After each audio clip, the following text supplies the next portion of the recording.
जाम लखनऊ में व्यवस्था बहुत बड़ी एक समस्या है।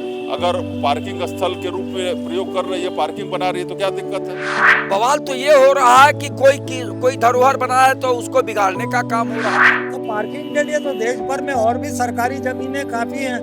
वहाँ 80% जो जनता का पैसा उस पर वेस्ट हो चुका है। विचारधारा के साथ साथ महापुरुषों का भी राजनीति में बंटवारा हो गया है। जयप्रकाश नारायण के नाम से बना एक आलीशान सेंटर आज भारतीय जनता पार्टी की सरकार में गर्त में जा रहा है। सरकार ने हालांकि अब उसमें पार्किंग स्थल बनाने का विचार बनाया है, लेकिन समाजवादी पार्टी इसका विरोध कर रही है। आम जनता है, उनसे जानेंगे। पैसा तो आम जनता का लगता है इस तरह के जो भी निर्माण होते हैं, और उनकी जब व्यवस्थाएं बेहतर नहीं होती हैं तो कहीं ना कहीं जनता के लिए बनाई चीज़ों का नुकसान जनता को झेलना पड़ता है। प्रकाश नारायण का उद्देश्य मूर्ति बना देने से, पार्क बना देने से पूरा हो जाएगा। जयप्रकाश नारायण का उद्देश्य तो उनकी नीतियों पे चल के और उनकी नीतियों पे काम करके पूरा होगा ना। उनके सिद्धांतों पे चल के काम पूरा होगा कि जयप्रकाश नारायण जी की मूर्ति लगा दो, सेंटर बना दो, और काम जो है कि परिवारवाद का करो। जयप्रकाश नारायण जी के परिवार में किसी का नाम आप जानते हैं? डॉक्टर राम मनोहर लोहिया के परिवार में किसी का नाम जानते हैं? और स्वर्गीय मुलायम सिंह यादव जी के परिवार में सबका आप नाम जानते होंगे। कोई घर में बचा है जो गांव का प्रधान है, बीडीसी, जिला पंचायत प्रमुख और सांसद से लेकर विधायक न हो? तो यही जयप्रकाश नारायण जी का सपना था, यही सोच थी लोहिया जी की, यही सोच थी कि आप हमारे नाम पे मूर्ति लगा करके और आप अपने परिवार को MP MLA मंत्री मुख्यमंत्री बनाओ, कि उनकी नीतियों पे चलना था, विचारों पे चलना था। जयप्रकाश नारायण, डॉक्टर राम मनोहर लोहिया, डॉक्टर बाबा साहब अम्बेडकर ये देश के लिए काम किए ना, समाज के लिए, राष्ट्र के लिए काम किए कि परिवार के लिए काम किए। हम उनके नाम पे मूर्ति बना दें, पार्क बना दें, स्मारक बना दें, तो इससे उनका सिद्धांत और विचार पूरा हो जाएगा।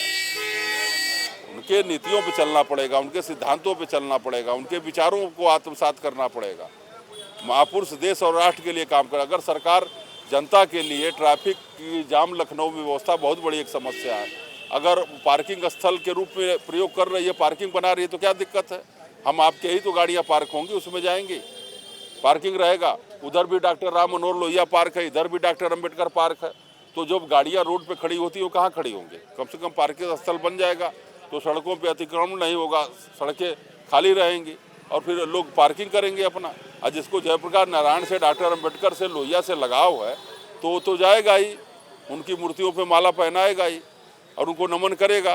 कोई मूर्ति तो कोई हटा नहीं रहा है।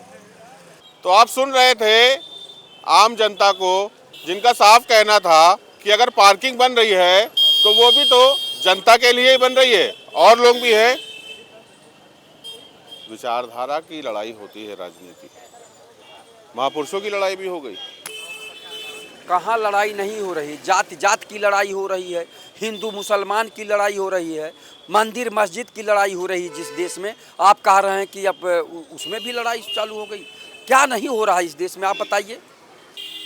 JPNIC में पार्किंग बनाने की बात आ रही है, समाजवादी पार्टी उसका विरोध कर रही है। देखिए, JPNIC में अगर जगह बहुत ज़्यादा हो तब पार्किंग बनावें तो अच्छी बात है। अगर जगह कम है तो कहीं और पार्किंग बनाओ, चूँकि पार्किंग के लिए बहुत ज़्यादा जगह चाहिए, और जहाँ जिस जगह ज़्यादा जगह हो वहाँ पार्किंग बनाओ तो अच्छी बात है। चूँकि जयप्रकाश नारायण जी ये बहुत बड़े नेता थे और उन्होंने जनता के लिए ही तमाम सरकारों का विरोध किया। जहाँ भी महंगाई हो, भ्रष्टाचार हो तो उसके खिलाफ खड़े होते थे, और जहाँ संविधान की भी हत्या हो रही हो तब भी खड़े होते थे, संविधान खतरे में था तब भी खड़े थे। तो जयप्रकाश नारायण जी बहुत बड़े नेता थे, बहुत ही चिंतक थे। वो समाज को किस दिशा में ले जाना है, उनकी बातों पे लोग चलते हो तो ये बवाल ही न होता। बवाल तो ये हो रहा है कि कोई धरोहर बना है तो उसको बिगाड़ने का काम हो रहा है। जो धरोहर बना है उसको बना रहने दीजिए। अगर बहुत जगह जमीन हो, 400-500 बीघे की जमीन हो वहाँ, तो बनाइए, तो जनता को इतराज नहीं होगा। लेकिन अगर थोड़ी जगह बचे है उसमें पार्किंग बनाएंगे तो कल फिर अलग पार्किंग बनाना पड़ेगा। इसलिए कहीं अच्छी जगह देख के जहां कम से कम 1000-2000 गाड़ियां खड़ी हो सकें, वाहन खड़ा हो सके, वहां पार्किंग बनावे तो अच्छा होता है। और देश हित में और प्रदेश हित में और जनता के हित में इस तरह का काम करना चाहिए, न कि तोड़ फोड़ करके और आपस में लड़ाने का काम करें। ये भारतीय जनता पार्टी की नीति ही ऐसी हो गई है कि वो जानबूझकर आपस में लड़ाकर केवल सत्ता पाना चाहती है। तो सुन रहे थे आप कि किस तरीके से आम जनता का कहना है कि अगर JPNIC में बहुत सारी जगह है तो वहाँ पे पार्किंग ज़रूर बनाई जाए, लेकिन कहीं ना कहीं सरकार को लेकर भी थोड़ा सा आक्रोश यहाँ देखने को मिल रहा है।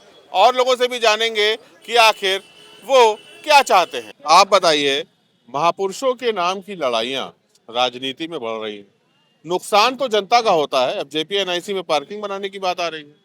देखिए सर, हर पार्टी कभी ना कभी जब सत्ता में होती है तो जैसे कि मायावती ने पार्कें बनाई, बड़ी बड़ी सड़कें बनाई, जो भी है निर्माण कार्य करना चाहिए, वो जनहित में जो हो वो ठीक है, ऐसा कुछ नहीं है। मगर उसका अपने स्वार्थ के लिए कोई बना पाना या कर पाना, ये थोड़ा अब कोई भी अखिलेश यादव जी ने जैसे एक्सप्रेस वे हाईवे बनाया या कोई भी पार्क बना, या कोई भी पार्टी आती है कोई भी पार्क बनाती है तो ठीक है, लोगों के घूमने टहलने फिरने का भी वो साधन बनती है। मगर अब जो सुनने में आ रहा है कि कोई पार्क बन रही थी, JPNIC सेंटर बना रहे हैं। JPNIC सेंटर जो बन रहा था, उसको कहीं ना कहीं पार्टी नहीं होने की वजह से अब जो सत्ताधारी पार्टी है कहीं ना कहीं उसे पार्किंग बना रही है। तो पार्किंग के लिए तो देश भर में और भी सरकारी ज़मीनें काफ़ी हैं। कहाँ 80% जो जनता का पैसा उस पर वेस्ट हो चुका है, उसकी भरपाई कैसे होगी? हम फिर नए सिरे से उसको खोद खाद के अंडरग्राउंड भी पार्किंग लेंगे, ऊपर भी लेंगे और कुछ मंजिल तक ले जाएंगे। तो कहीं ना कहीं आफ्टर ऑल ये हो रहा है कि पूरी तरीके से पैसे का दुरुपयोग तो होगा ही होगा। और जो चीज़ें बन चुकी है ऑलरेडी 80% तक का जो उसमें लग चुका है पैसा, मुझे लगता है कि अगर सरकार की नीयत साफ होती तो चाहे सरकार किसी की भी हो, अब चाहे मेट्रो किसी ने भी बनाई हो और दूसरी सरकार आ जाती है तो वो उद्घाटन कर देती है, तो नाम तो आपका हो ही जाएगा ना, उसमें क्या दिक्कत है? आप 20% काम और करा दीजिए, उद्घाटन आप करा दीजिए योगी आदित्यनाथ जी, नाम हो जाएगा आपका। तो जो पिछली सरकारों ने काम किया है उस पर आप ध्यान दें, उसकी मेंटेनेंस के नाम से भी तो कमाया जा सकता है। अगर आपको कमाने का इतना शौक है तो आप किसी चीज़ को तोड़ के दोबारा क्यों बना रहे हो? उसी चीज़ को मेंटेन करो, खर्चा कम आएगा, जनता के टैक्स का पैसा कम लगेगा और वो चीज़ सुधरी रहेगी, वो खराब नहीं होगी। मेरे समझ से जब सरकारों को इस तरीके से सोचना चाहिए, ना कि कुछ और तरीके। बिल्कुल, लखनऊ वालों की राय आप देख रहे हैं JPNIC सेंटर को लेकर। आखिर गुस्सा जायज़ है। उनका कहना है कि अगर 80% काम पूरा हो चुका है तो 20% और पूरा करा के क्यों नहीं योगी आदित्यनाथ जी ही उसका उद्घाटन कर देते हैं और लोगों से जानने की कोशिश करते हैं कि जनता के टैक्स के पैसों की अगर इस तरह से बर्बादी होगी तो आखिर देश और प्रदेश विकसित कैसे होगा। पब्लिक हमारे साथ है, जानेंगे कि उनके टैक्स के जो पैसे हैं उनका किस तरह से उपयोग किया जा रहा है। आप बताइए, JPNIC अखिलेश यादव एक ड्रीम प्रोजेक्ट लेकर आए थे, उसको बना रहे थे, 80% काम पूरा हो गया था। 17 में सत्ता परिवर्तन हुआ और उसके बाद से वो प्रोजेक्ट की बहुत बुरी दुर्दशा रही, अव्यवस्थाएं बहुत ज़्यादा हो गई। अब सरकार उसमें पार्किंग स्थल बना रही है, तो क्या लगता है कि सरकार का कदम कैसा है ये? नंबर 2 बात, जो JPNIC की बात आप कर रहे हैं, कोई भी प्रोजेक्ट कोई नेता लेके आता है तो अगर सरकार बदल जाती है तो दूसरी पार्टियां वहीं पे उसको छोड़ देती हैं। तो ये पार्टियों से मैं कहना चाहता हूँ कि ये चीज़ गलत है।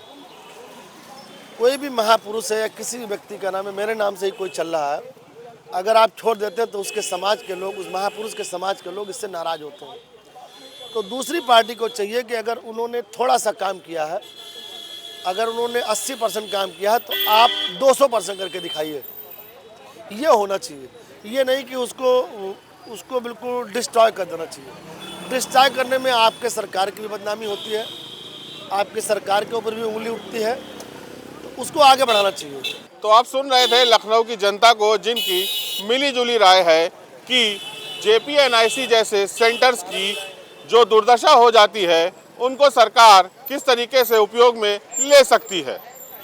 वीडियो जर्नलिस्ट गौतम बरुआ के साथ साहिल भारती, दाहोद हल्ला, लखनऊ।